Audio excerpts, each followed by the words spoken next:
bienvenidos a todos vosotros que venisteis por participar en el primer Día Internacional del Latino.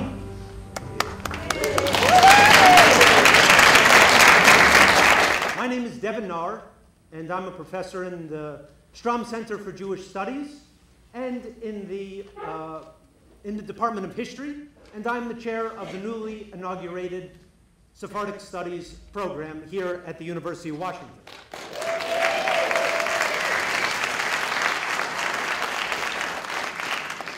It's a pleasure to be here this evening to welcome you all to the first ever International Ladino Day. A day that emerged really from a grassroots initiative in communities all across the globe, which in many cases, as in ours, found a ready and willing partner at their local university. And so there are many to thank for this evening. First, I'd like to thank the entire team of the Strom Center for Jewish Studies, which has provided an extremely supportive home for Sephardic Studies, and especially the chair, Noam Pianco, who unfortunately is not here. I think he has a decent excuse. He is in Washington, D.C., having been invited to the White House Hanukkah party.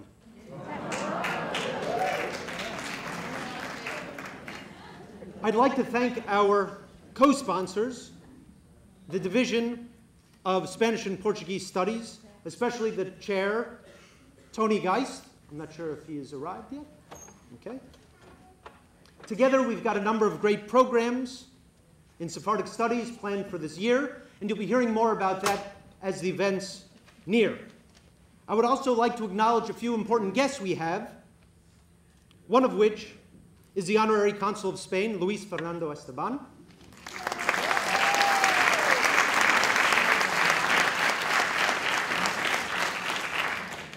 And Antonio Sanchez from the Lieutenant Governor's Office.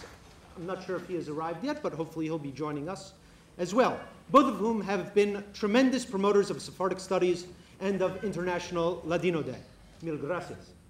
We have some other important guests too, and I'll introduce them when their moment comes. The University of Washington President Michael Young has recently spoken about the need to, quote, turn the university inside out, to make our undertakings here at the university accessible and relevant to our local communities. We hope that tonight will be a symbol of our commitment to that vision. And as a further sign of that partnership, I would like to thank our community co-sponsors, the Sephardic Bikor Holim, Congregation Ezra Besarot, and the Seattle Sephardic Brotherhood. I would also like to thank the members of our new Sephardic Studies Founders Circle, whose faith in our vision and their unflagging support have made the Sephardic Studies program a reality. The Isaac Al-Hadif Foundation, Eli and Rebecca Almo, Joel and Maureen Ben-Olio, Harley and Leela Franco, and Richard and Barry Galanti. Thank you to all of them. And it is thanks to them that we've also been able to bring aboard a Sephardic Studies program coordinator, who I'm introducing tonight for this time, Tai Al-Hadef.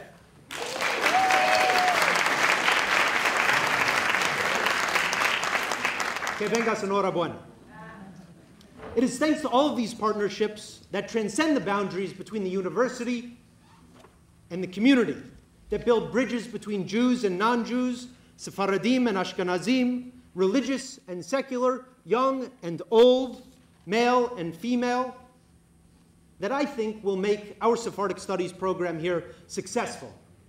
And it is thanks to all of those partnerships that today's program has come to fruition. Indeed, it is a day that has been awaited for more than 500 years, since the expulsion of the Jews from Spain in 1492. That year, Columbus, as we know, sailed the ocean blue, and those Sephardic Jews expelled from Spain dispersed across the globe, the majority of them settling in what was then the Ottoman Empire, today's Turkey, Greece, and the Eastern Mediterranean. Until the 20th century, these Sephardic Jews preserved aspects of the medieval Spanish that they brought with them, combining elements of Hebrew, Turkish, Greek, Italian, French, and other languages as well. Traditionally written in Hebrew script, this language became known commonly as Ladino. It evolved and adapted from generation to generation and from place to place. It became the language in which every aspect of life was lived.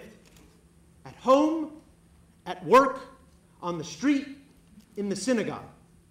It was a language of oral tradition, of songs, of jokes, riddles, proverbs, stories. It was also a literary language of religious and ethical texts, of translation, and later of newspapers, theater productions, novels.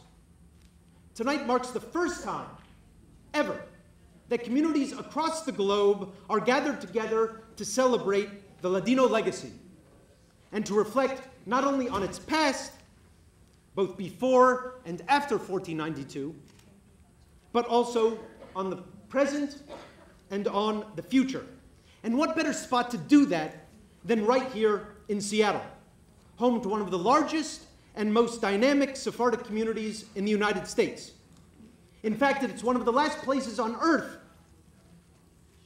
where some still speak Ladino. Indeed, we are experiencing a turning point, a crossroads. The last generation of native Ladino speakers will be standing before us tonight. Will another native Ladino speaker ever be born? Will the language of an entire civilization developed over centuries disappear before our very eyes? Do not despair too much. But it's precisely for this reason that today, we just conclude the last day of Hanukkah, has been selected as International Ladino Day. For Hanukkah is a celebration of a miracle. It is a story of hope and of inspiration. And maybe, if we make the right decisions and act now and persevere, so too will the life of Ladino, like the oil of Hanukkah, last far beyond anyone's expectations. We are also not alone. After all, it is International Ladino Day.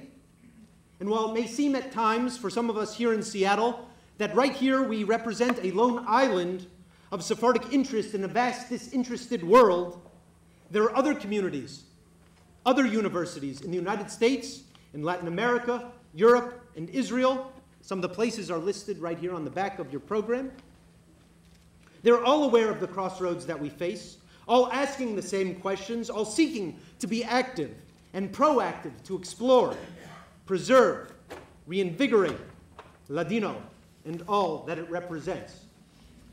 Moreover, here in Seattle, we can be a leader in this process. Since the 30s, when the siblings Albert and Emma Adado were students and conducted research on Sephardic history and culture, the University of Washington has promoted Sephardic studies in partnership with the community. And now, as Jewish Studies celebrates its 40th anniversary this year, we also celebrate the official birth of the Sephardic Studies program. Among our achievements in such a short time, we have amassed the largest collection of Ladino books in the entire country. We have more Ladino books than even Harvard University or the Library of Congress, and almost as many of them combined.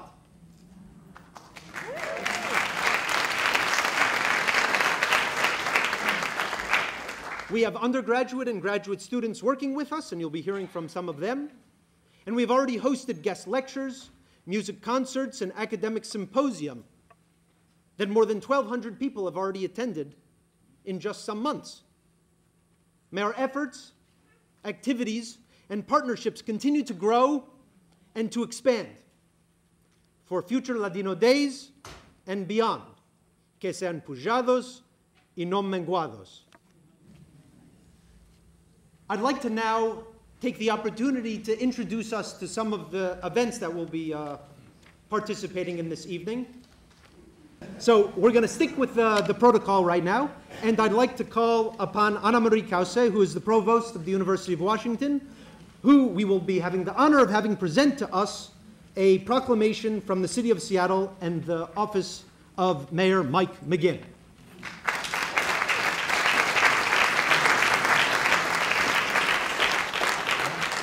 Okay, I think I can do this back row. All right, good. It's a real honor for me to be here today and to read this fabulous proclamation, which is also in your program. And I'm going to excerpt it just a little bit.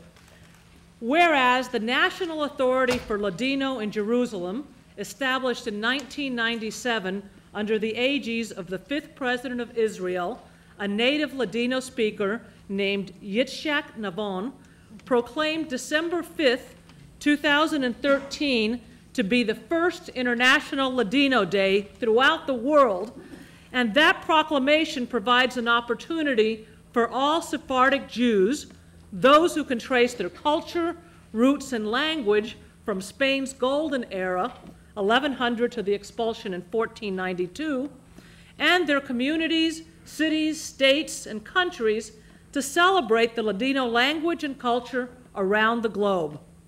And whereas in Israel, throughout Europe, in cities in South America, including Buenos Aires and Sao Paulo, as well as in the United States, in New York, Dallas, Los Angeles, and of course Seattle, the day will be celebrated far and wide.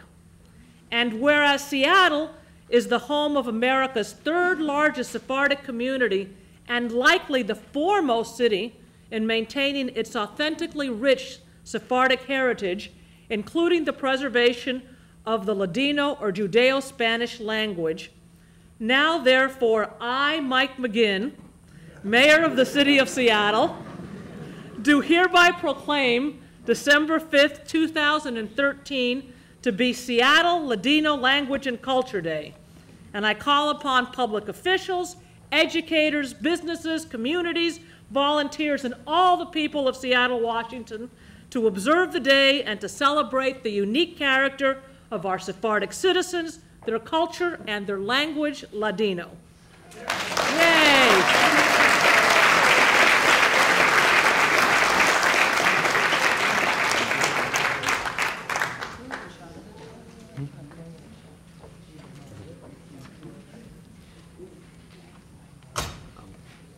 Thank you, Anna Marie, for that. I'd like to call upon Marcy Haleva Maxwell. Halila. Oh, sorry, excuse me. Halila, sorry, pardon. Halila Maxwell, Governor Inslee's Senior Education Policy Advisor and a former member of the state legislature, to please present us with the State of Washington proclamation from Governor Jay Inslee.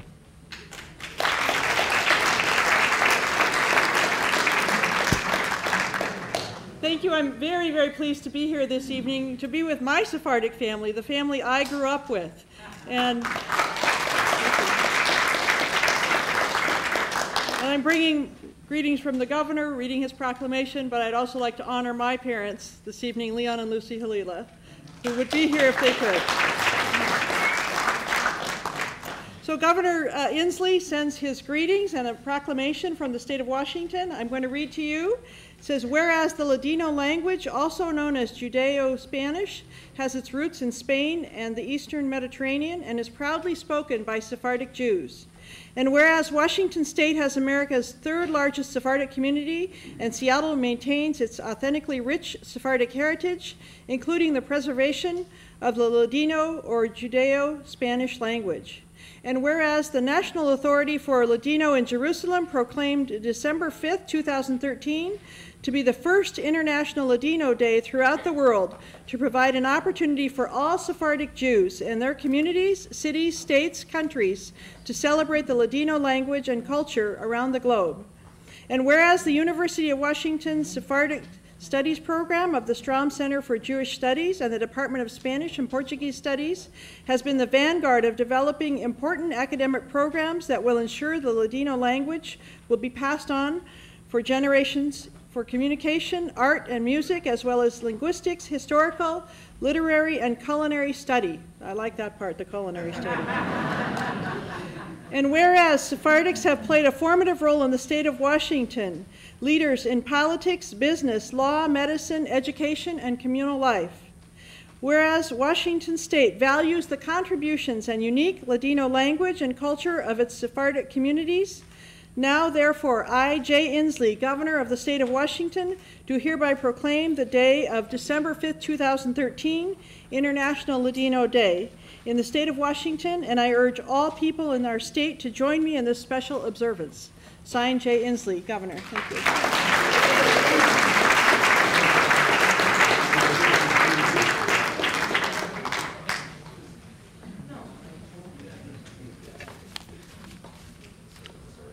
So the fact that we do not have a microphone, I think, is kind of fitting, because if you think about it, they didn't have microphones in 1492.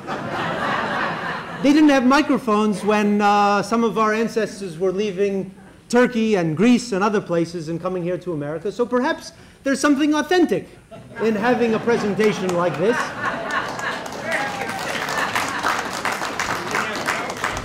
In which we can just listen to each other's natural voices resonate with us. But now we will be benefiting from some technology, and we will have a greeting from Yitzhak Navon, the 5th President of the State of Israel and the President of the National Authority for Ladino. The translation is available in your pamphlets. Queridos amigos de Ladino en Seattle, es un grande placer que os envío los saludos de la Autoridad Nacional del Ladino con ocasión del primer Día Internacional del Ladino que estamos prestando en Juntos en Seattle, así que en otros centros y comunidades sefardíes en el mundo. Esta es una buena ocasión para manifestar nuestro atamiento a la herencia de nuestros antepasados y transmitirla a nuestras siguientes generaciones. La Unidad Nacional del Ladino, que tengo el honor de ser su presidente, creada en 1997 en base de una ley del Parlamento israelí, la Knesset está en la primera línea de los que luchan para el futuro del ladino y de su creación cultural. Juntos con universidades, asociaciones y grupos de voluntarios que son activos en las diversas partes del país, estamos laborando en muchos proyectos, gracias a los cuales el ladino está tornando a vivir. Cursos universitarios para adultos, congresos, seminarios académicos, conciertos, conferencias y qué más. La discusión por internet, hay publicación de libros, revistas, discos, más. Otra actividad muy importante es de los encuentros llamados Días de Leche y Miel, a los cuales participan cada año cerca de 3.000 personas. Ellas oyen conferencias de ladino, hay conciertos de cantes y la gente pasa la hora durante 4 días en una atmósfera de cultura judeo-española. Esperamos que el ladino continuará a ser una lengua viva por muchos años más. Me alegro de ver que en parte de Seattle y de Israel, el Día Internacional del Ladino está siendo celebrado en otros lugares más. En Estados Unidos, en Dallas, Los Ángeles, New York y Boston. En América Latina, México, Río de Janeiro, Buenos Aires, Montevideo. y en España en Murcia y Zamora. Esto nos permite esperar que como consecuencia del interés que está despertando este Día Internacional del Ladino, al año que viene podremos celebrarlo en muchos lugares más. Según decimos el ladino, y que sea siempre mejor y nunca peor, Baruch Adonai Yom Yom.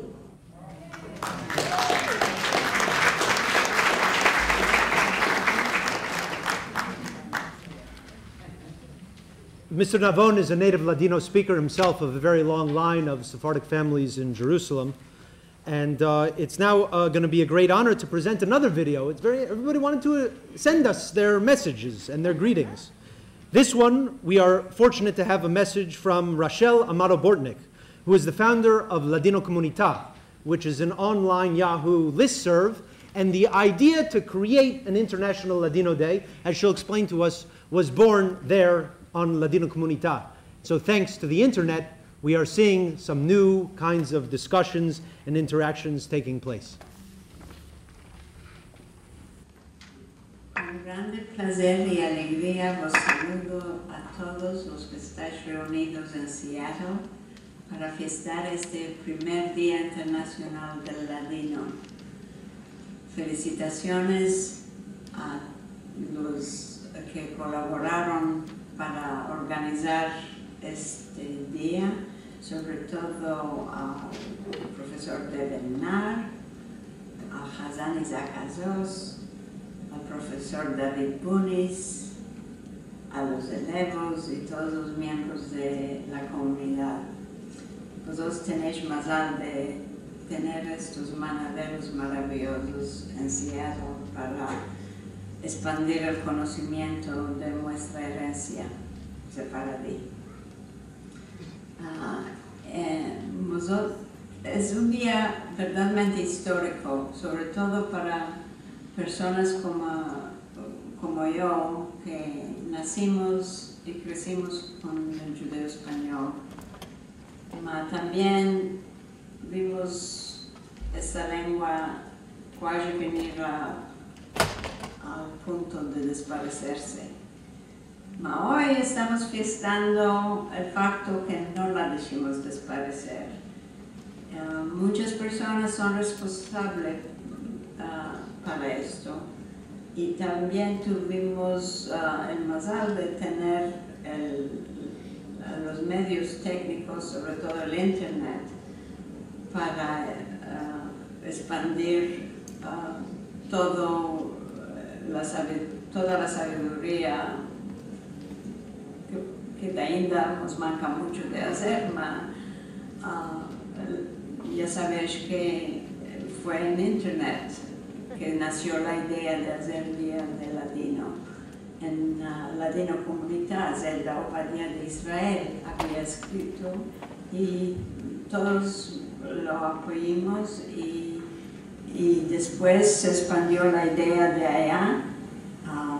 Marcelo Benveniste en Argentina creó el sitio DIDL, que es Día Internacional del Ladino, donde con tiempo estuvieron ayuntándose en muchas más comunidades. Inshallah que de ahora en adelante muchos más grupos, comunidades, no solo judías y no judías también, se van a juntar para promover y dar a conocer nuestra lengua y todo lo que ella representa.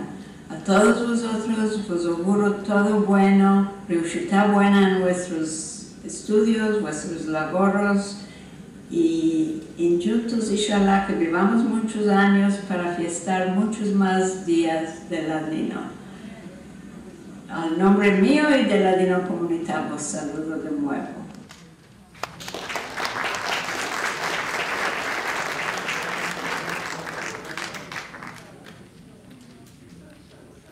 We will now be having a series of presentations, performances, and short lectures.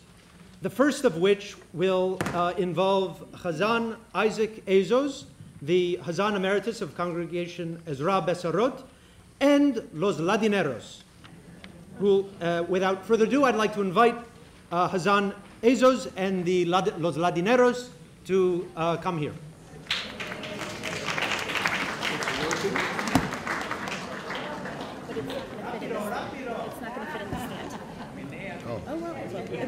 It's good.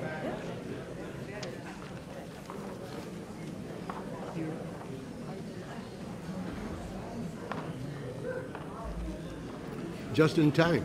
Is it on? Hello? Yo me llamo Isaac Azuz. En Seattle tenemos más de 20 personas que nos llamamos los ladineros. Nos recogemos en martes de cada semana a las 10 la hora hasta mediodía en la fábrica de perdes de Moshe Capeluto. Echamos lashon, meldamos textos en ladino y acordamos de los tiempos viejos. El Shabbat pasado, la mujer de Moshe, Jewel, de bendita memoria, nos dejó la buena vida, él que vive muchos años con salud buena. Por esta razón, no está con nosotros esta noche. El grupo nuestro, los ladineros, queremos ofrecervos dos cosas. En primero, vamos a cantar dos canticas, porque hoy era el último día de Hanukkah. Vamos a cantar 8 candelicas de Flori Yagoda. La segunda cantica que escogimos es Avrish mi Galanika. Segundamente, te vamos a contar del principio de la historia del empecillo de la comunidad sefaradita de Seattle.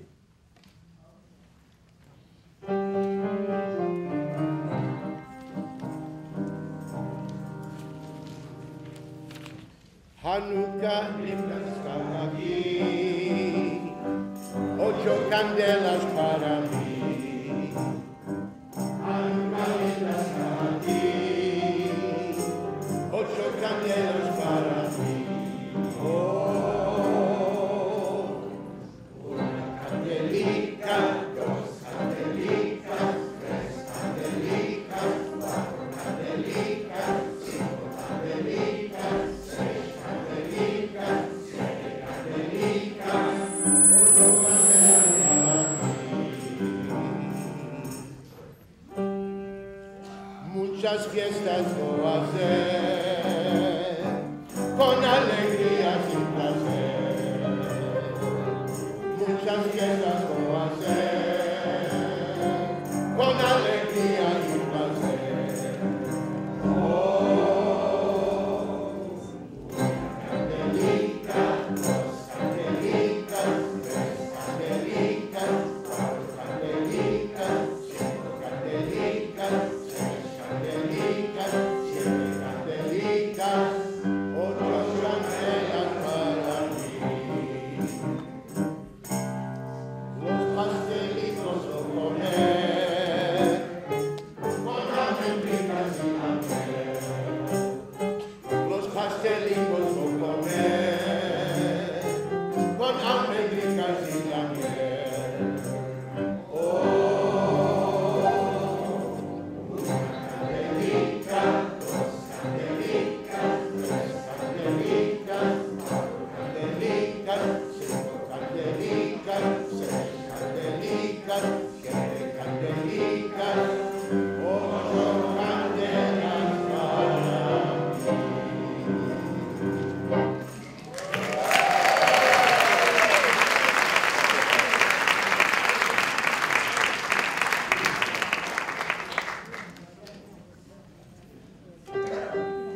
al amanecer, abriga la hija, que al amanecer, al río gozamos mi lindo amor, la noche yo no duermo pensando en vos.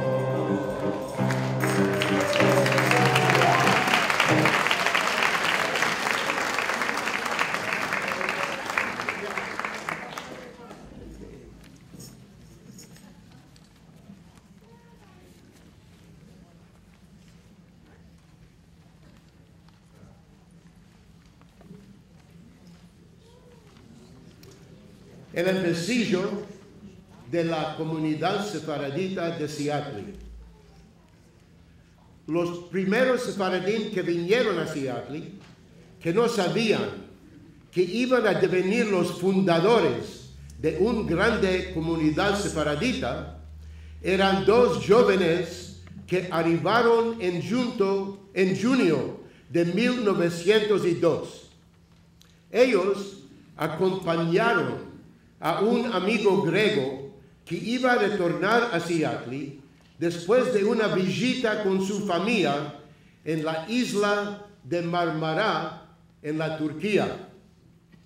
Este griego había dicho a cualquier persona que quería oír sobre esta maravillosa ciudad llamada Seattle en la costa oeste de los Estados Unidos, y también por las muchas oportunidades de hacer una buena parnasá.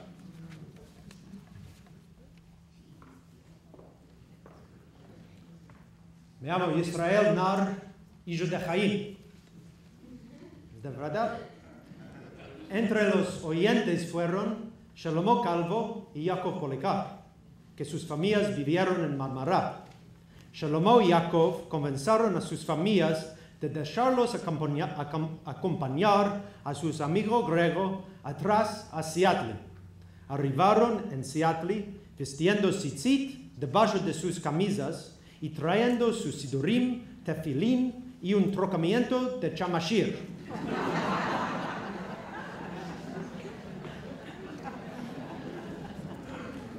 Me llamo Yaakov Tabef.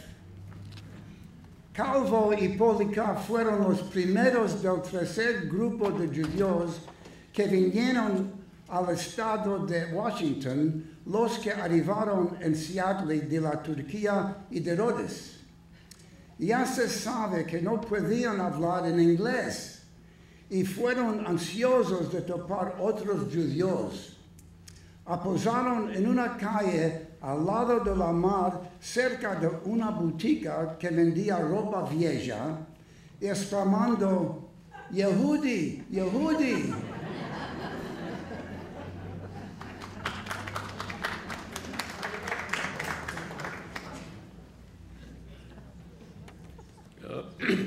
Yo me llamo Yaakov Cordova, hijo de Yosef Elea.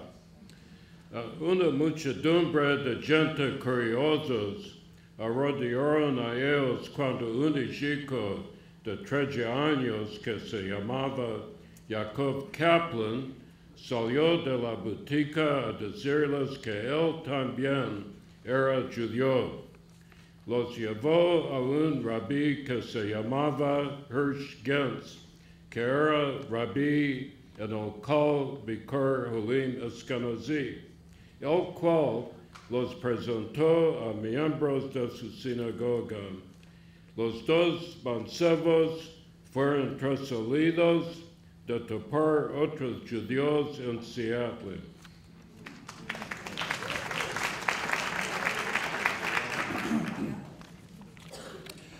Yo me llamo Yaakov Varón.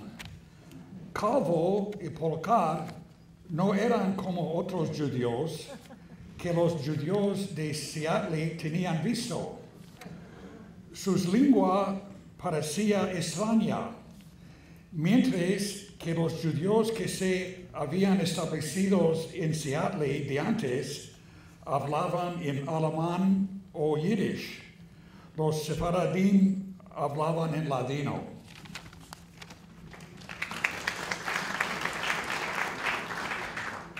Yo me llamo Haim Amira. En un esfuerzo para probar que eran judíos, Calvo y Policar moldaron a gritos de su pseudonym, mas su pronunciación de las letras hebreas no era familiar del todo. Los miembros de la comunidad de judíos Ashkenazim de Seattle no fueron convencidos que estos nuevos arribados fueran de verdad judíos.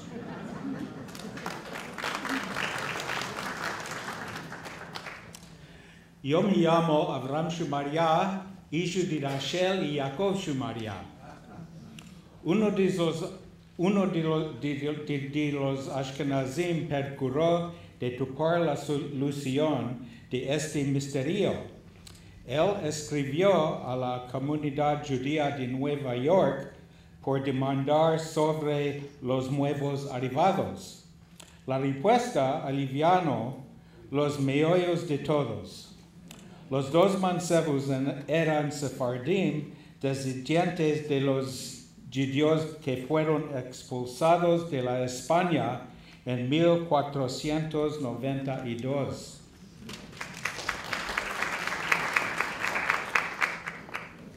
Me llamo señora Rachel Azuz Angel, la hija chica de Avner y Susie Angel. Los sefaradim que vinieron a la América al principio del siglo XX, como Calvo y Policar, vinieron de las tierras del Imperio Otomano, donde los judíos fueron demasiado afectados por el nacionalismo turco subido en los Balcanes, debajo de tiempos duros y apretados.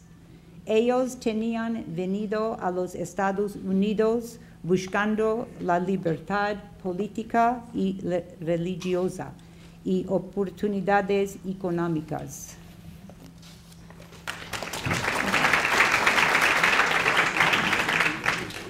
Yo me llamo Regina Reina Barki Amira. Satisfechos que los dos mancebos de Marmará eran judíos como él mismo, el Rabbi Gans topó un lugar por Calvo y Policar para vivir, y les topó la boda también. Más tarde, en el otoño de 1903, David Levy, otro sefaradí de Marmará, arribó. La primera cosa que hizo era de ir al borde de la mar y tomar un suluk grande, y él dijo, oh, justo como el Marmará.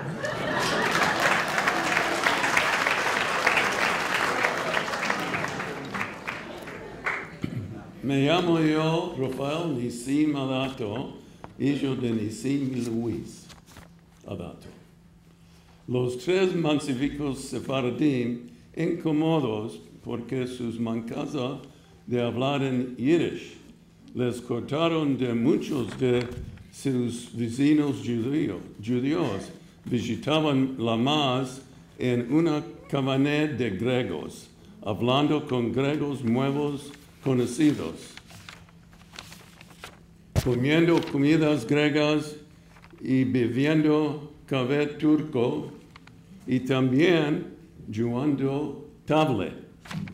Era en este cabaña en el 1904 de Calvo, Policar y Levy se encontraron con Nisim al-Hadef, el primer inmigrante a Seattle de la isla de Rhodes.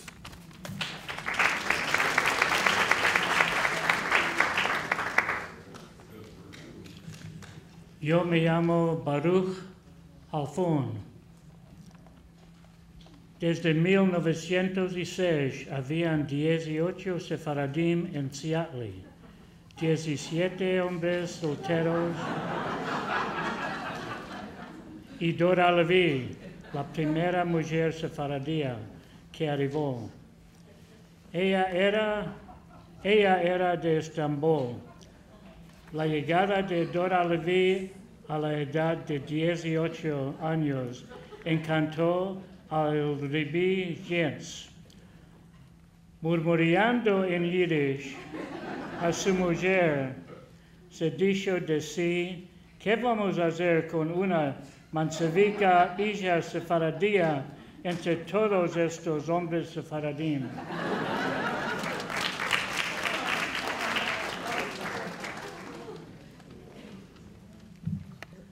Me llamo Israel Adato, hijo de Shalomo Adato de Tekirdad y de Rachel Ben Sal de Estambul. Se encontraron aquí en Seattle y se casaron y ahora yo estoy aquí. Dora oyó al rabino hablando con su mujer y ella hablando en un yiddish que era tan claro como el del rabino Gens. Dora interrumpió, quería toparse labor, ella dijo. No tenía intención de depender en otros sefaradim y quería morar en un hotel hasta que podía topar habitación permanente. ¡Qué independencia y coraje también!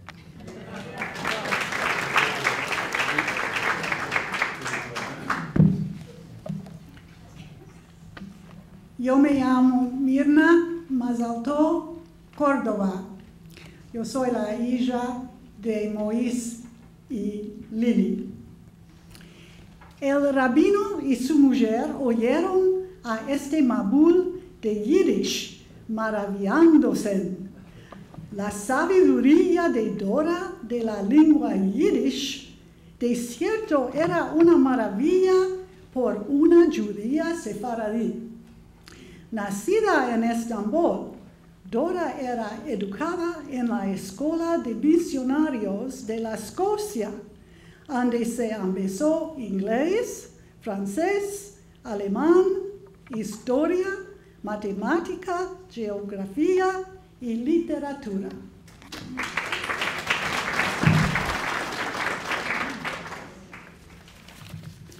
Yo me llamo Lea Dijayan.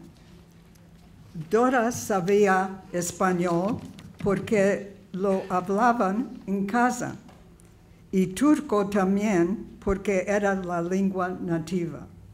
El Yiddish se empezó de los vecinos Ashkenazim. Ningunos sabían cómo o por qué la familia de Dora dejaba una hija de 18 años viajar con vapor en el Océano Atlántico y hacer un viaje continuo de 3,000 millas solica.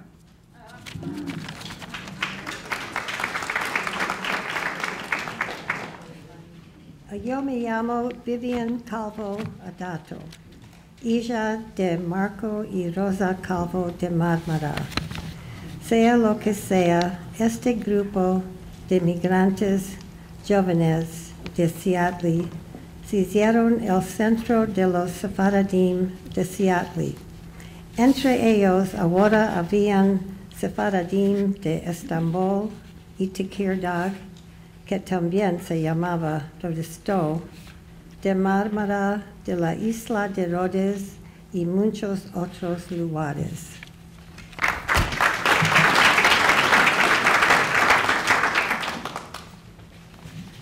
Mi nombre es Marcel Adato. Fortuna Calvo, la primera hija sefaradí que nació en Seattle en 1908, se acordó de su padre que estaba en París con ella en el borde del lago de Washington. Cuando ella era chiquitica, apuntando a la isla de Mercer, le dijo a ella, ¿estás mirando por estas bandas? Por allá es Marmara.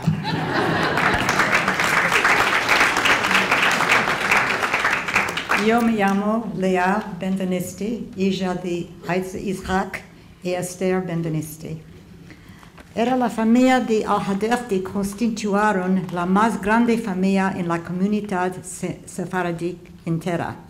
Nissim Al-Hadef laboró por un tiempo por amigos griegos y sus chicas tanja de fruta, zarzafat, pescado y después formó un negocio de entregar pescado a locandas de Seattle y otras ciudades muy lejos.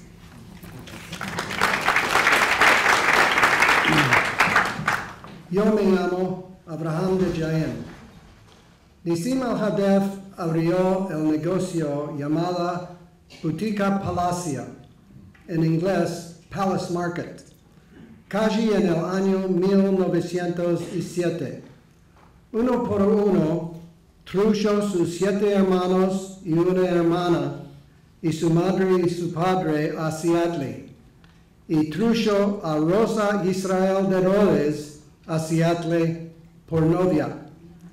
Nissim empleó a todos los que ayudó a traer de Rhodes, incluyendo 2 cuñados.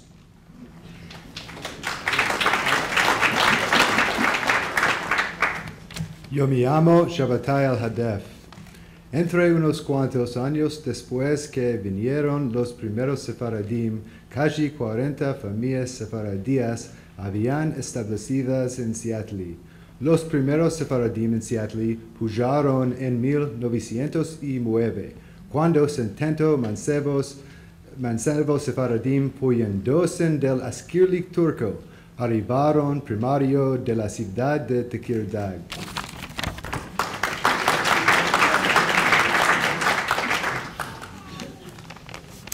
Yo me llamo Yehudit Palomba Amiel, hija del Jajam Shmuel Elisa Ben Arroya.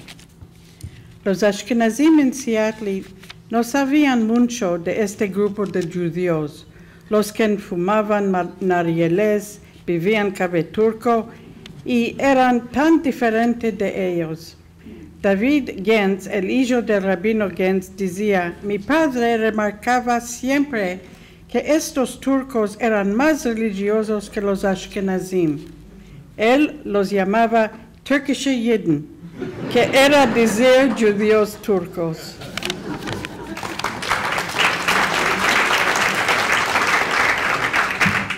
Yo me llamo Menashe Israel, hijo de Isaac y Sarina. Desde 1913, 600 sefaradim constituyeron la colonia de los judeos españoles de Seattle, la más grande grupo de sefaradim que cualquier ciudad en la América afuera de Nueva York. Los Ángeles iba a pasar a Seattle como la segunda más grande ciudad de sefaradim muchos años después. La terminación de la Primera Guerra Mundial trujo cienes más a Seattle, hasta que las leyes nuevas de inmigración de la América cortó toda la migración de la Europa del Sur y del Este.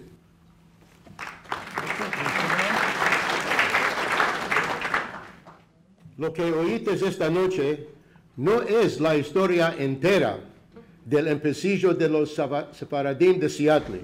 Si quiere el Dios, al otro año, con vida y salud, en el segundo día del Ladino Internacional, continuaremos con nuestra historia. Gracias.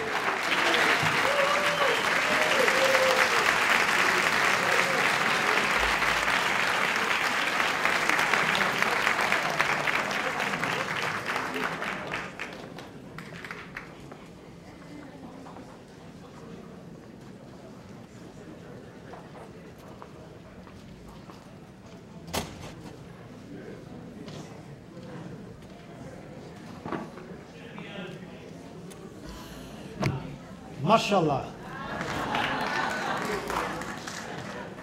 We're going to continue with our program, and I'm very pleased that a number of my colleagues from the University of Washington and from the Division of Spanish and Portuguese Studies in particular have kindly agreed to share with us some insights from their research. I would like to invite Professor Ana Gomez Bravo from Spanish and Portuguese Studies, who is also a new faculty member in Jewish Studies and also recently published a book, which we congratulate her for, and she will be sharing with us selections from Shem Tov de Carrion's Proverbios.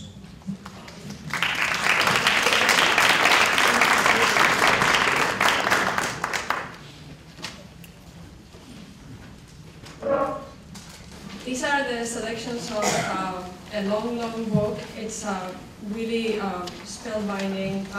If you get a chance to read the medieval Spanish, the ancestral Ladino, it is really worth the reading. Shem-Tov de Carrion was a rabbi. We don't know a lot about him.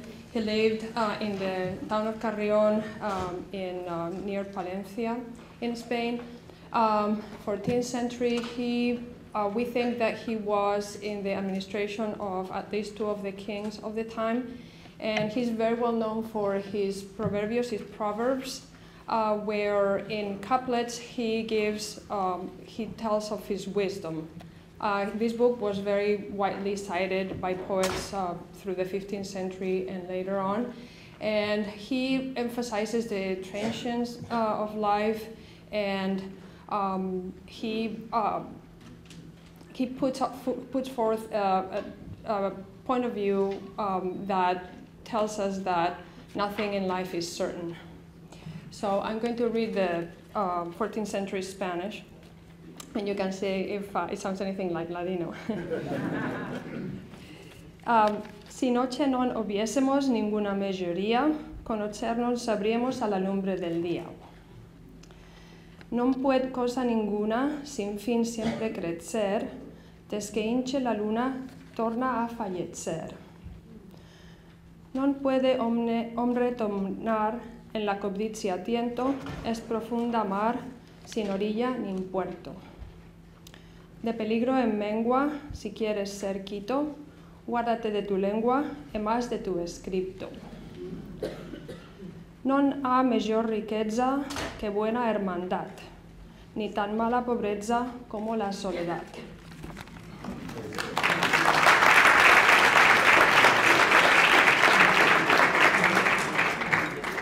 Muchas gracias, Ana. You can see, as we were speaking about, you will see the evolution and the differences that emerge and also continuities between medieval Spanish and the Ladino as it developed over the centuries.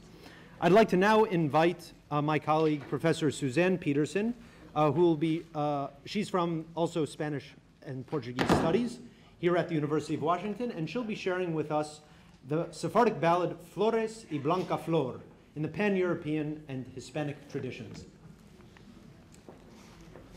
Thank you, Dylan. Thank goodness I don't have to yell so loud. I don't think I could do it. Well, I'm very happy to be here. I was pleased to be invited to be part of the program, and I'm delighted to see such an active interest in all things Sephardic. It's amazing. So I'm going to talk today about, for a few minutes anyway, about the Sephardic ballad Flores y Blanca Flor in the Pan-European and the Hispanic ballad tradition. First of all, you want, yeah, that, oops, that's kind of stretched out the wrong way, but that's, I guess it's okay. So I'll give you a summary, because if you don't understand the Spanish or can't read it, and I certainly couldn't, this will help understand what happens in this ballad. While traveling to seek a blessing for their soon-to-be-born son or daughter, a nobleman and his pregnant wife are attacked by Muslim raiders who seek a girl of noble lineage to serve as a slave to their also pregnant queen. The nobleman, a count, is killed, and his wife captured and delivered to the Muslim queen, whereupon, now enslaved, she laments her very changed circumstances.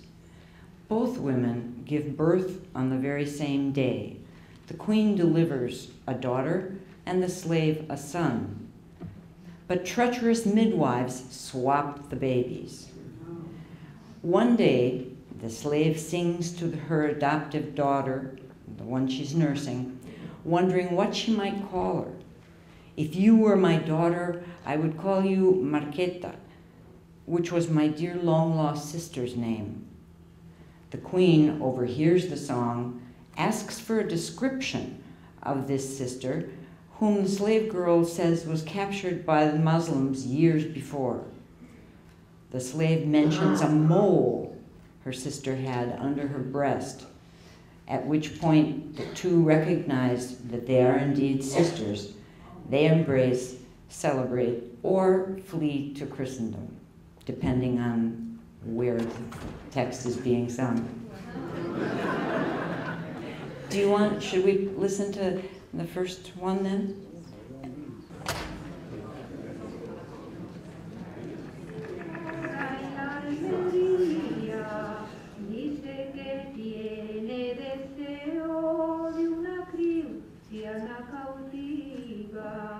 Los moros como lo oyeran, de repente se partían, de ellos parten para Francia, de ellos para la Almería. Se encuentran con el conde Flores, que la condesa traía, plumas de oro en la su mano, haciendo una gran cortesía, pidiendo a Dios del cielo que la den hijo o hija, para heredarle sus bienes que herederos no tenía. Is that enough? La reina Sherry. Whoop.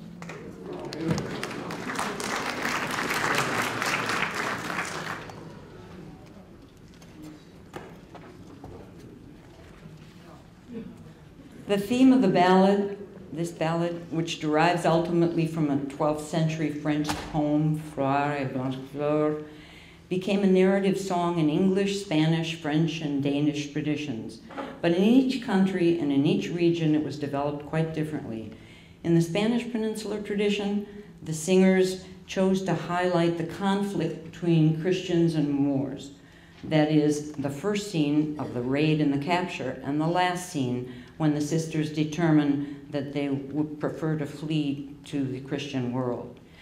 In both branches of the Sephardic tradition, on the other hand, both the North African and the Eastern Mediterranean, the attention was focused rather on the fictional sentimental drama inherent in the tale, especially on the suffering of the captive slave girl and the song she lovingly sings to the baby she nurses. Despite such important variations, which is characteristic of all oral ballads, but which in this case also served to de-Christianize the ballad in the Sephardic tradition, from the 18th to the 21st centuries, all versions of this ballad narrate the same essential tale using the same assonant rhyme in ia. This uniformity suggests that the ballad already existed in the medieval peninsular tradition. We know it to have been popular by the early 14th century, even though it was never included even in 15th and 16th century songbooks, possibly because of the bias of the medieval and early modern court poets and musicians against ballads that tell a story as opposed to those which were more lyrical. Hear just a bit maybe of this one. I kind of hate to do this, but maybe we could do this and could we play the song? Play it all at the end? Yeah, at the end. Okay, that'll work. Okay, so I can't stress enough the importance of the Sephardic tradition within the overall Pan-Hispanic ballad tradition. The Judeo-Spanish versions of this and many ballads are really crucial to our understanding of how these ballads evolved over the course of 600 or 700 years, and also crucial to our understanding of the poetics of orally transmitted poetry. As you know, when the Spanish Jews were expelled from Spain at the end of the 15th century, we've heard that several times, they took great care to preserve their cultural heritage, including their well-entrenched and cherished ballad tradition. As a result, the Judeo-Spanish ballads as a whole are more conservative than those of the rest of the Pan-Hispanic tradition. Families tended to safeguard their ballads, writing them down in manuscript form. In some sense, then, the Judeo-Spanish ballad tradition is not wholly an oral tradition, but for that matter, it never was in the peninsula either, in the Iberian Peninsula either, certainly not in the 15th, 16th, 17th centuries. possibly from the 1800s through till now, what's left of the tradition is basically orally transmitted. So that's one aspect of why the Sephardic tradition is so important. No? Also, because of this reliance on manuscript versions, the ballads tend to be more fixed and to vary less over the course of time. Additionally, because of course, if you're trying to hang on to your cultural heritage, what you want is for it to stay the same, not for it to change.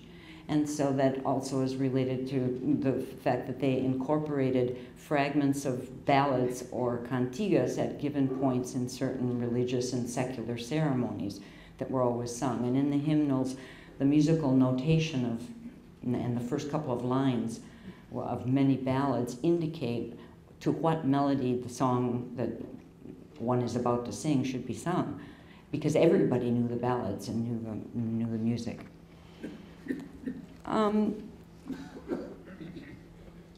I chose this ballad, this particular ballad, for a couple of reasons. First, because the quality of the song, of the singing, because Rena has a beautiful voice.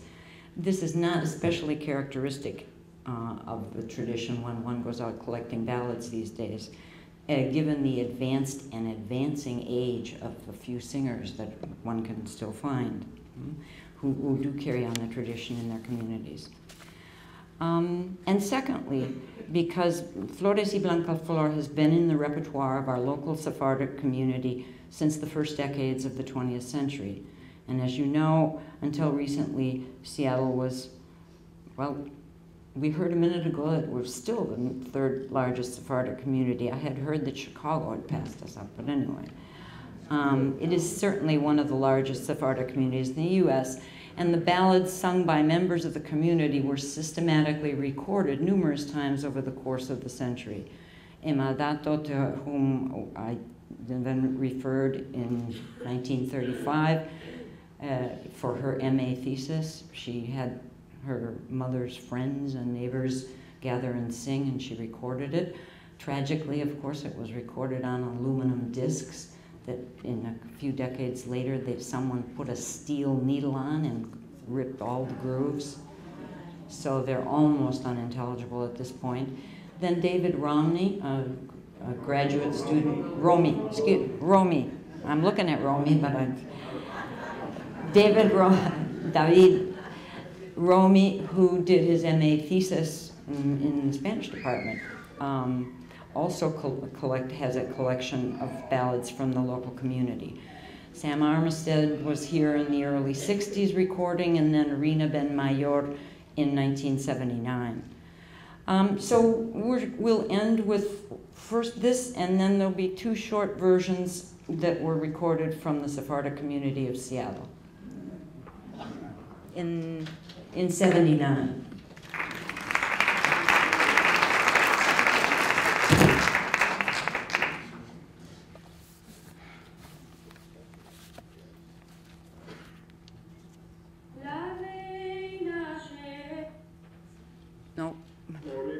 No, you got to go back.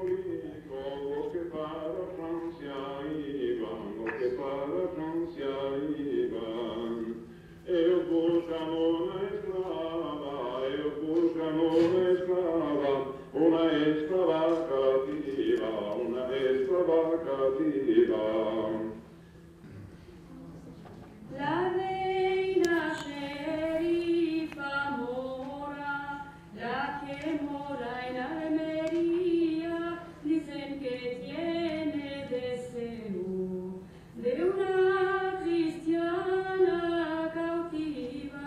Okay, that's good. Wow.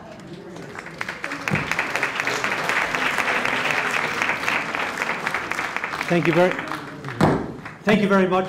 Ooh. Thank you very much, Professor Peterson.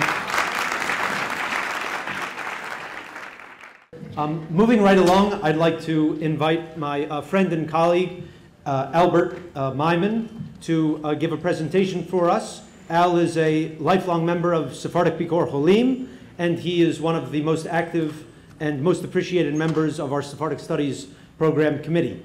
Belgrade in 1904, a Hanukkah lesson for our people, como de Barraganes y Barraganas tuvimos en nuestro pueblo. Al.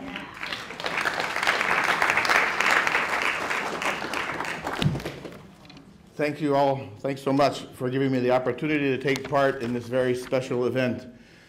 Also, I want to thank those who worked so hard and so quickly to produce such an exceptional experience tonight.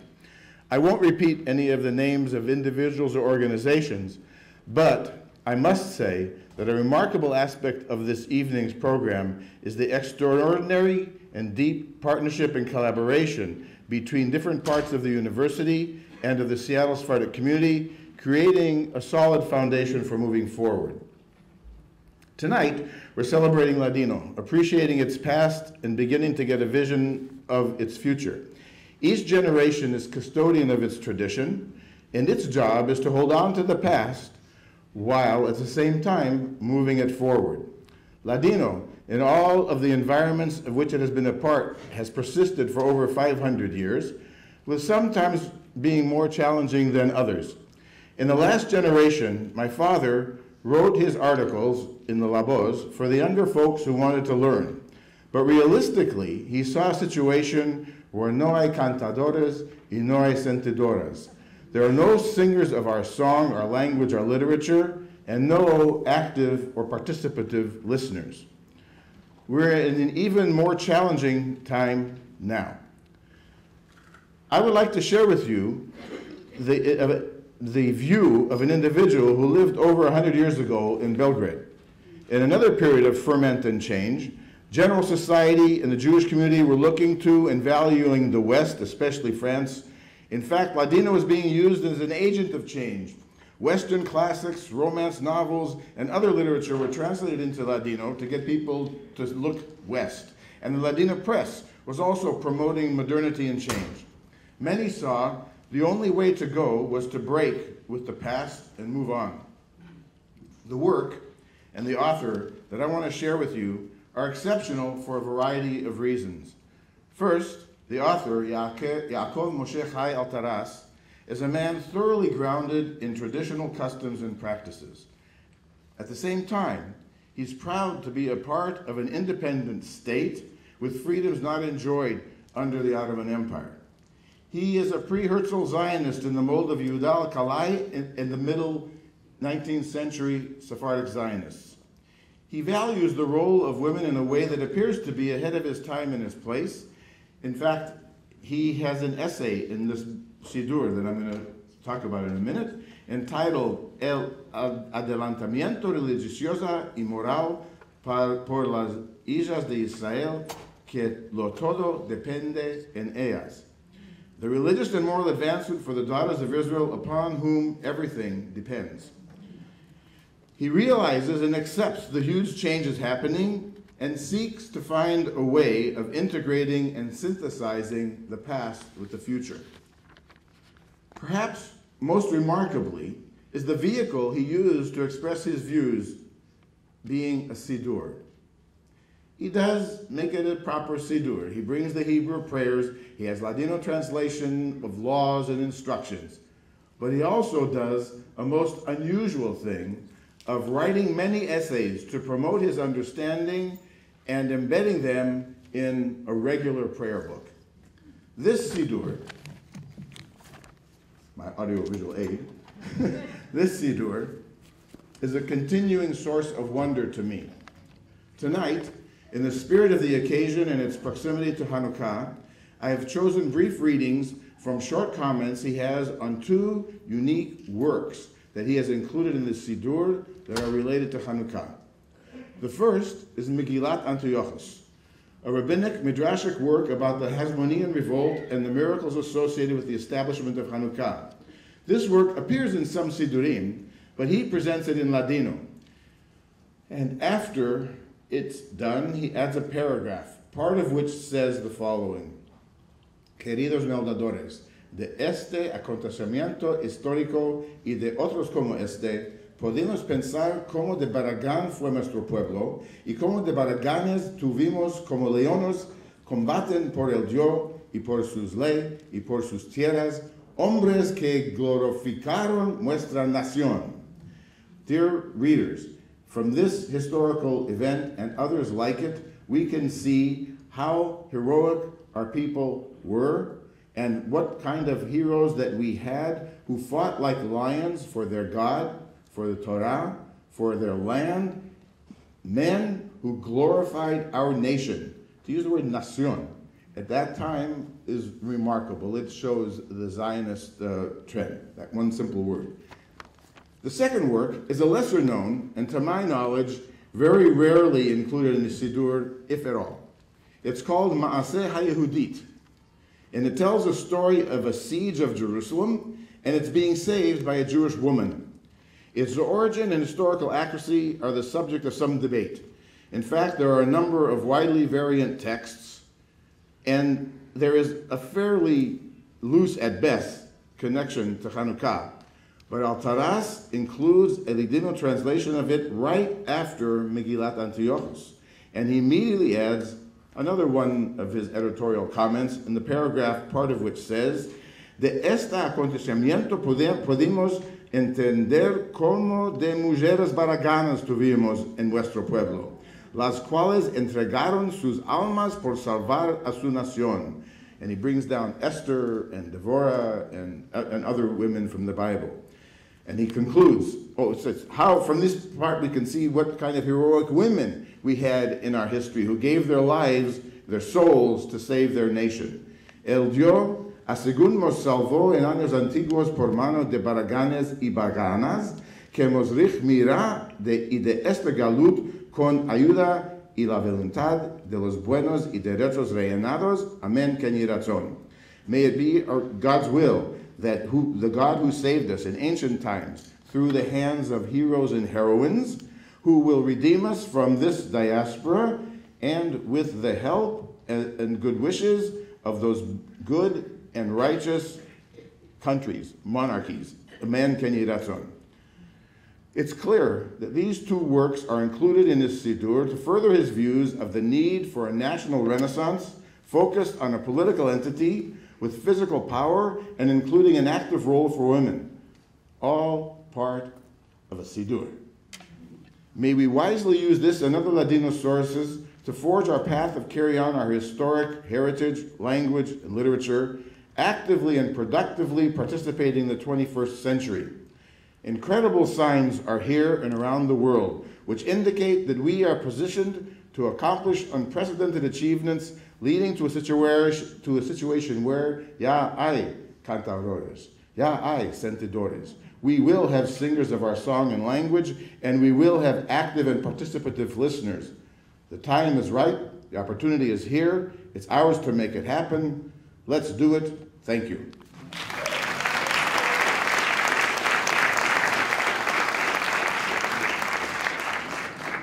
Thank you, Al, very much for those words and for sharing Rabbi Hacham Al-Taras, his perspective on things. I'd now like to invite Carolyn Kessler to share a story with us, a Johah story, and this is in memory of her mother, Lenora Peha Lamarche, who is a very beloved Sephardic storyteller, and I think she was in charge of Bava Jada's de Ben Adam.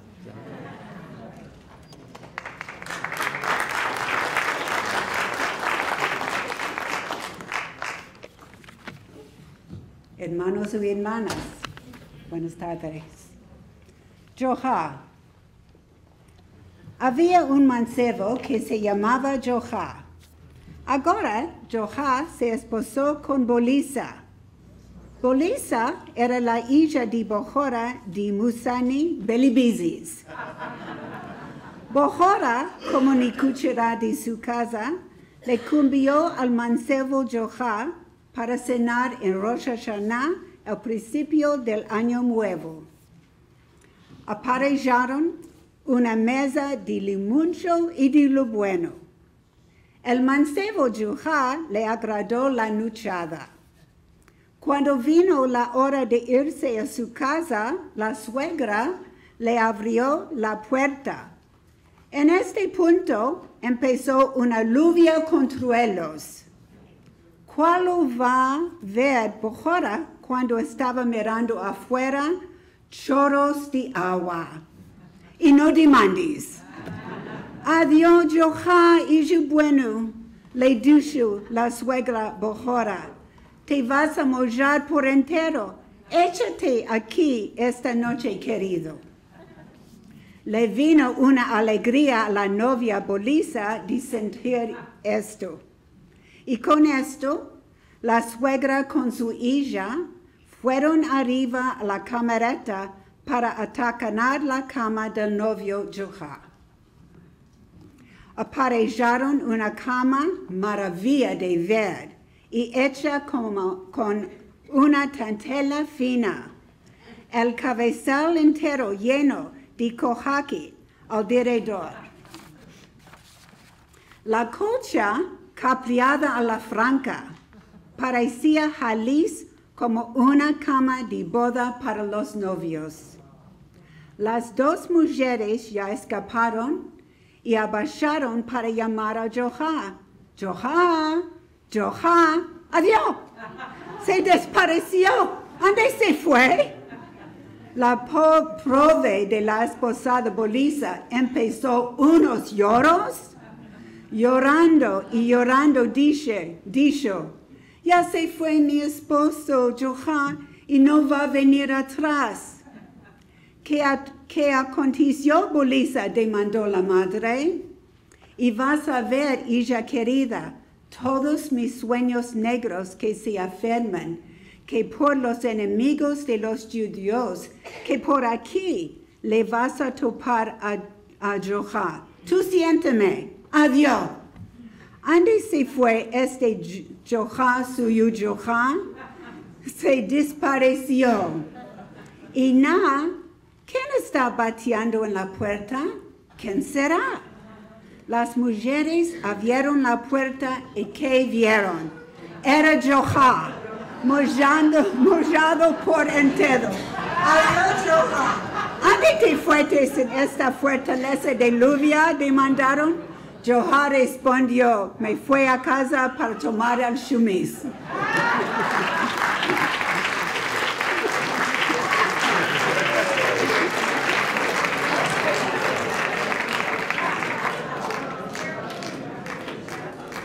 Bravo. Muchas gracias, Carolyn. Gracias. Thank you for sharing a lovely tale from Joja. I would like to now invite Leila Abravanel to come forward and share with us a few refranes, a few proverbs in Ladino. And Leila has dedicated this in memory of her parents from Salonika. And as some of you may know, there is a proverb that goes something like, Basta que mi nombre es Abravanel. And she didn't put that in, which means, isn't it enough? It should be enough that my name is Abravanel. What a big crowd. Well, I'm happy to be here. Thank you for your invitation. And Proverbs, they're poetry. They expressed a collective wisdom and a spirit, and the phrases reveal gracefully and memorably the feelings of the Sephardim. And the last few years, and since my parents passed away, I've been collecting proverbs. Most of them are from memory, and many are from friends and relatives. And every time I see people that speak Sephardic, I ask them if they have a proverb for me, and I write it down. And so far, I have over 600. Yeah. It's amazing. I'm amazed myself how they piled up. And I feel like by describing collecting the proverbs, I'm honoring my parents, and I remember their language, and my children don't speak Ladino, but I feel by leaving the proverbs, at least they're interested in reading them, they know Spanish, they're interested in looking at the Proverbs, and I think it's a great thing. So the attitudes of the Sephardim are revealed in the Proverbs. A number of the sayings are about the Jewish self-image. They regarded themselves intelligent, clever, sensible, and helpful to others. The Proverbs gives us an opportunity to see how they looked at themselves.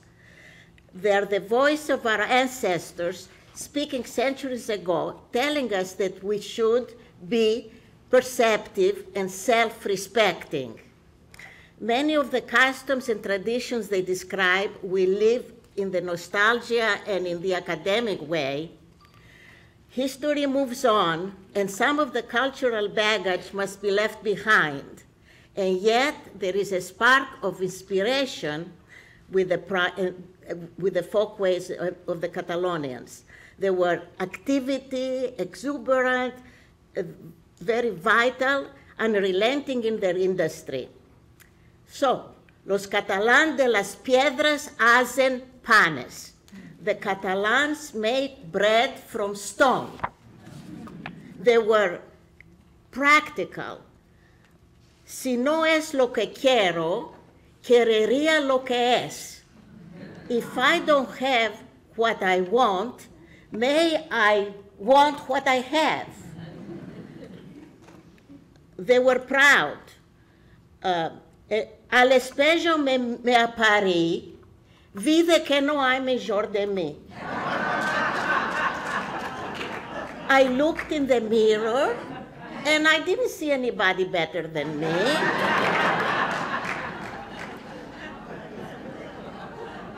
A lot of them were very rich and very noble, but some of them, the poorer one, made fun of them, and they would say, son gente de pirón, because in the Middle Ages, only the rich people had forks. The poor people had only cucharas, spoons. So if you were gente de pirón, you're an aristocrat, you know. And they didn't give up. Si los anillos nos cayeron, los dedos nos quedaron. If we lost our rings, we still have our fingers. And they wouldn't give up monetarily if they were poor or something. Vende pepinos, vende halva, y no esperes de tzedakah. Sell cucumbers, sell halva, but don't expect charity. Sometimes they had to be cautious. Quien se quema la chorba, asupla al yagur. If you get burned in the hot soup, you blow on the cold yogurt. And they made fun from stupidity. They made fun. Saranda le demandó, Peninda le dio. And that's where you see where Greek goes into Sephardic. Saranda in Greek means 40, and Peninda means 50. So that little saying says, Saranda le demandó, in a business transaction, Peninda le dio. He gave them 50. You know, nuts. And I could go on and on. ¿Quieres matar a un sabio? Mételo al lado de un bobo. If you want to kill a wise man, sit him next to an idiot. And I have so many. Quien tiene el caballo al agir, no se espanta de caminar a pie. If you have a horse in the stable, you are not afraid to walk on your feet. It's like security, you know, you have the horse, but I'll walk, but you don't have to. And then on and on. I think that's about it, but I have 600 of those. Thank you very much. Thank you. Thank you. Thank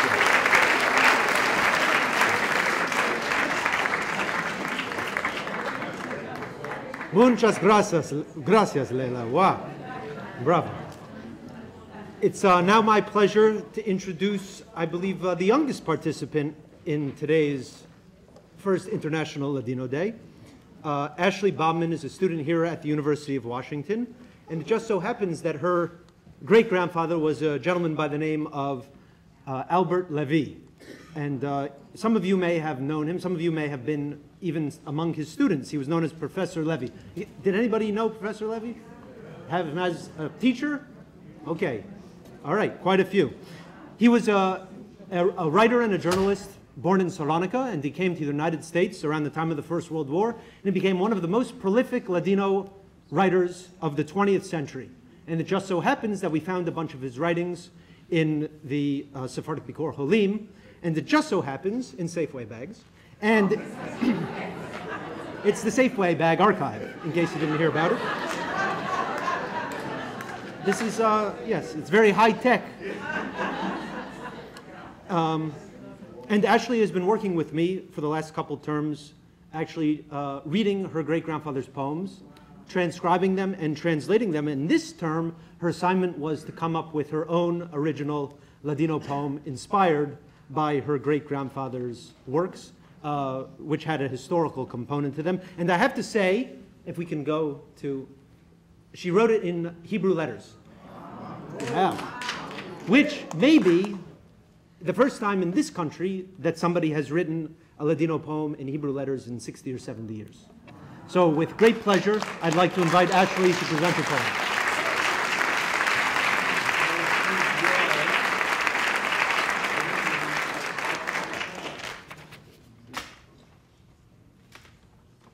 Nuestra cultura. Los judíos de la España desterrados. Los exiliados fueron los que se abrigaron en Turquía. Aquí días vivieron que fueron migrados por los judíos de España ronjados. Cuando muchos establecieron en Turquía, una comunidad formaron que rápido se vio suceso, un progreso digno recordar. Entonces, los sefaradim hablan español y guardan usos y costumbres. Y los refugiados judíos en Salónico establecerse, se formaron una potente comunidad. Hoy, los judíos en la comunidad de Salónico, que sufrió en cantidad, no es grande ahora, manifestaron mucho manca actividad judía. Aquí, en América, tenemos mucha libertad, reposo, calma y tranquilidad. Ma hoy somos pocos y nuestras costumbres están perdiendo y menguando. Con la última generación de ladino hablantes, el lashon de judaísmo morirá. Ma encorajo que la comunidad no permita. Nuestros lashon y costumbres cale guardar, y con ellos nuestra comunidad. Los sefaradim no pasaron sufrimientos numerosos y difíciles que se pierdan. Nuestros números caen, aún peor, nuestra lashon desaparece con las generaciones encanecidas.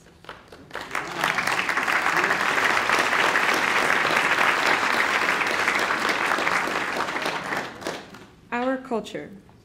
The Jews expelled from Spain, the exiled sheltered themselves in Turkey. Here, days lived were better for the Jews expelled from Spain. When many established themselves in Turkey, a community formed that quickly witnessed success, a progression worth remembering. Then the Sephardim spoke Spanish and kept traditions and customs, and the Jewish refugees in Salonika established themselves, forming a powerful community. Today, the Jewish community in Salonika, because of its numerous sufferings, is no longer great, demonstrating much less Jewish activity. Here in America, our community has much liberty, rest, calm, and tranquility. But today we are small, and our customs are slowly lost. With the last generation of Ladino speakers, the language of Ladino will die. But I encourage the community not to allow this. Our language and culture must be preserved, and with them, our community. The Sephardim did not go through struggles, numerous and difficult, to be lost. Our numbers decline. Even worse, our language disappears as generations age.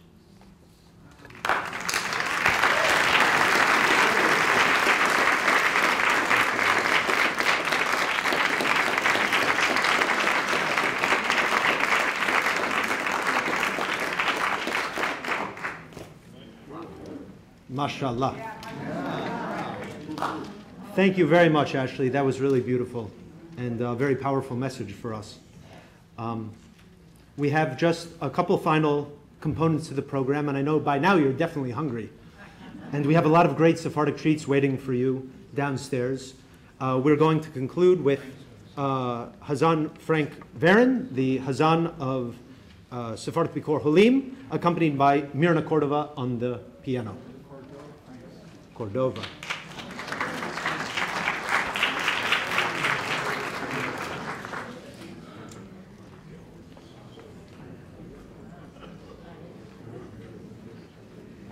Didn't anybody else get vodka when they walked in? Sí, aquí. Buenas tardes. Mi nombre es Efraim Varon, el hijo de Yaakov y Sultana Sally Varon. Y mi padre, mi señor padre, Yaakov Varon, está aquí esta noche y él es uno de los ladineros esta noche.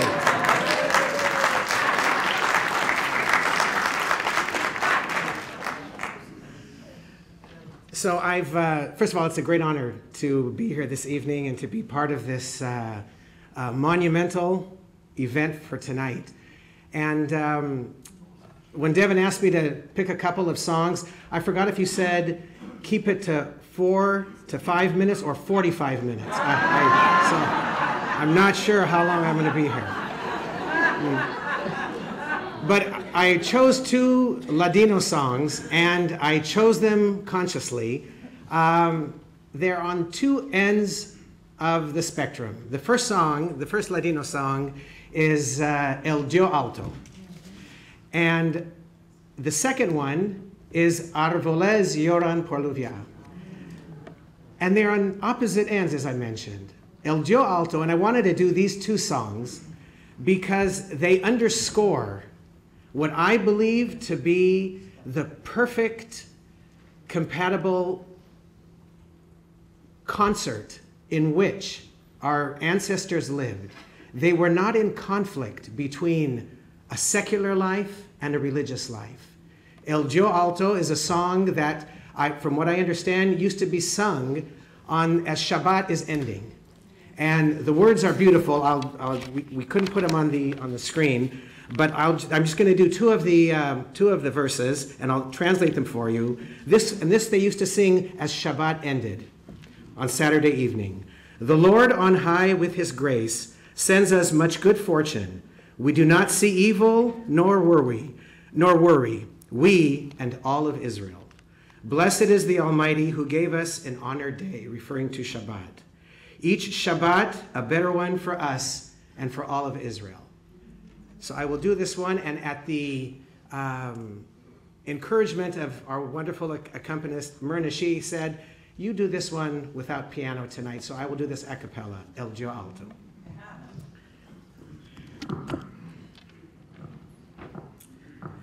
El Dio Alto con su gracia mos amate mucha ganancia.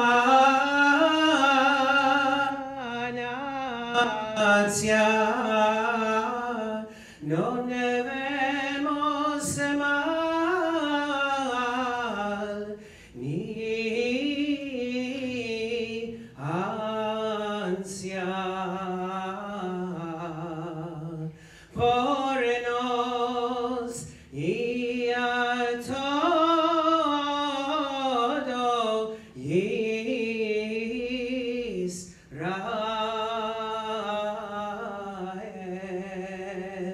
Bendito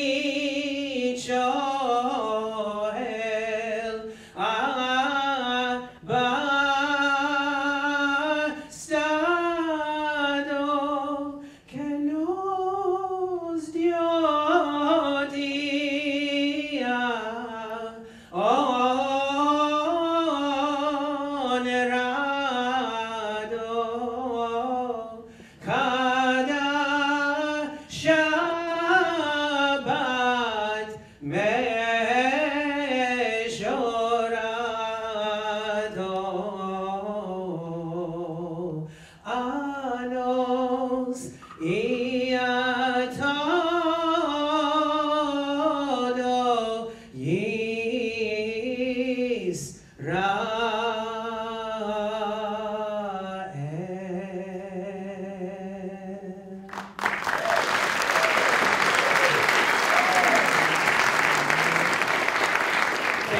Thank you. Very kind. The next song, Arvoles, Yoran Poluvia, it's not a religious song. It's a love song, but as I read it, I hope I'm reflecting the composer's intention. Trees cry for rain and mountains for air. That is how my eyes weep for you, beloved. I weep and ask what will become of me in a faraway land I shall die. You're fair-skinned, you dress in white, fair is your face, white flowers fall from you from your beauty. I weep and ask, what will become of me in a faraway land I shall die? So you can interpret the song in a couple of ways. It could be someone singing to their beloved that they're going to miss them, or perhaps, as the words might suggest, it's the Sephardic Jew being exiled from Spain. And they're just like the mountains and the trees cry for rain and the mountains cry for air. I'm going to cry for you, and now I might have to die on a strange land. So again, this fuses and brings together the secular, which this song is almost a political song if it's about Spain, and the religious, the previous song which I did. And they were not in conflict. I believe the old Sephardim, the classical Sephardim, were in perfect harmony with their secular life, their political life, and their religious life.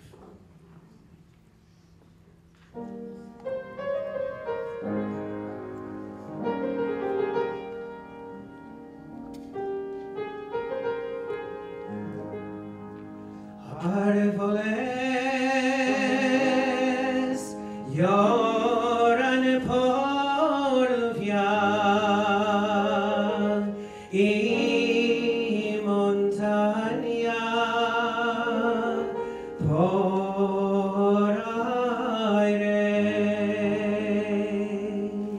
ansí lloran los mis ojos por ti, querida amante, ansí lloran los mis ojos por ti, querida amante. Torno y digo, ¿qué va a ser de mí? En tierras ajenas yo me voy a morir. Blanca sos, blanca vistes, blanca la tu figura.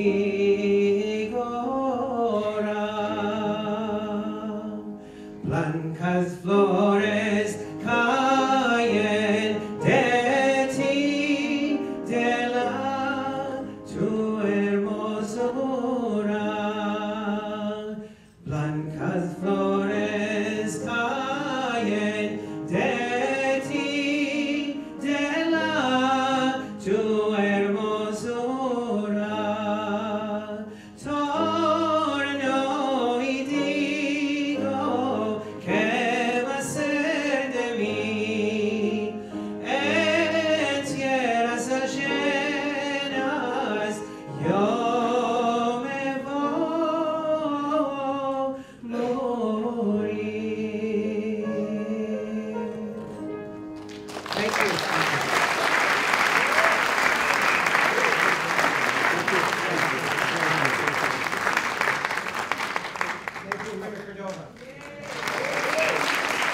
Thank you. Thank you, Mirna, and thank you, Hazan Varon.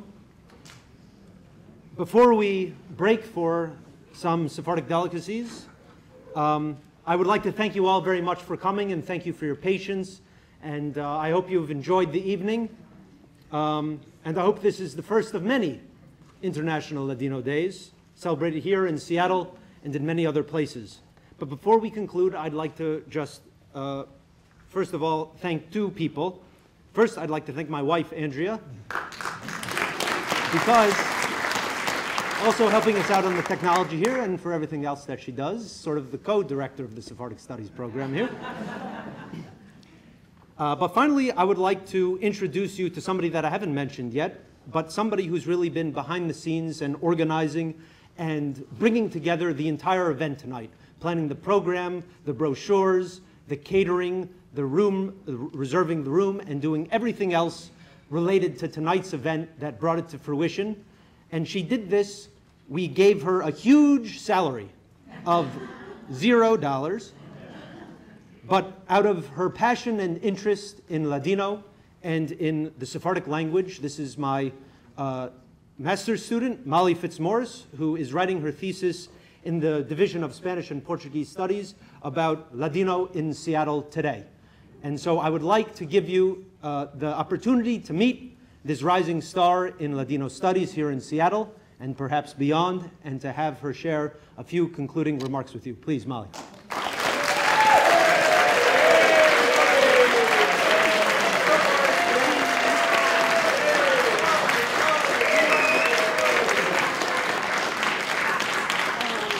I'll make it really quick. I know you guys are excited about the Sephardic desserts downstairs. So, firstly, I just really want to say thank you to everyone who made this happen. So, firstly, the participants, this was amazing. Also to the audience, I'm really, really happy that everyone could be here to celebrate something that's important to you and has recently become so important to me as well. I also want to thank Professor Nar and Ty for basically putting this thing together, and everyone else who worked to organize it. It was really a team effort. Basically, earlier this year, I didn't even know that Ladino existed. I'm not gonna lie. And I think it was in May or so that I met the Ladineros and was immediately enchanted by them. I fell in love with them. Not too long after that, I learned that Ladino was an endangered language, so that was kind of intimidating for someone looking to study it. But I just wanted to say that I feel so grateful to the Ladineros and to the Sephardic community in general for being so welcoming and so supportive of my studies. I really, really appreciate it. And I guess based on what we've seen tonight, it makes me feel very confident that Ladino will not be forgotten.